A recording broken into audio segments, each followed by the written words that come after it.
حضرت مریم علیہ السلام کی زندگی قرآن اور اسلامی روایات میں ایک خاص مقام رکھتی ہے۔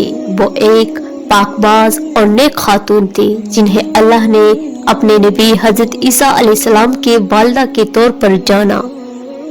ان کی زندگی کی چند اہم جھلکیاں درج ذیل ہے۔ خاندانی پس منظر: حضرت مریم علیہ السلام کا تعلق بنی اسرائیل کے ایک معزز خاندان سے تھا۔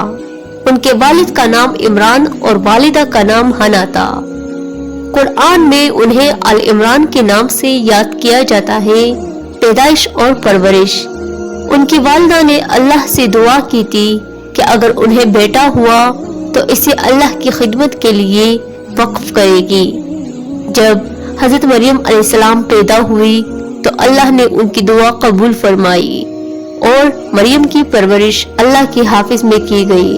انہیں نبی زکریا علیہ السلام نے اپنی سرپرستی میں لے لیا اور اللہ کی عبادت اور تعلیم میں لگ گئی۔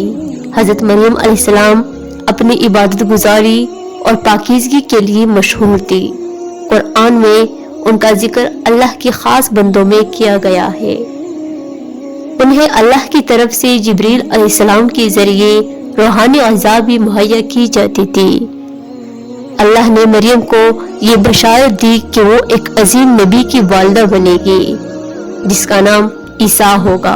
ان کی پیدائش بغیر کسی مرد کے واسطے ہوئی جو اللہ کی قدرت کا ایک عظیم معجزہ تھا۔ اس پر حضرت مریم علیہ السلام کو ابتدا میں لوگوں کی طرف سے شک اور تنقید کا سامنا کرنا پڑا، لیکن اللہ نے حضرت عیسیٰ علیہ السلام کو بچپن میں ہی اپنی ماں کی پاک دامنی کی گواہی دینے کی صلاحیت دی۔ حضرت مریم علیہ السلام کی زندگی آزمائشوں اور مشکلات سے بھری ہوئی تھی، لیکن انہوں نے ہمیشہ صبر اور اللہ پر یقین کا مظاہرہ کیا۔ وہ اپنے بیٹے کی دعوت اور ان کی نبوت کی حمایت میں پوری زندگی کڑی رہی۔ حضرت مریم علیہ السلام کا ذکر قرآن میں کئی مقام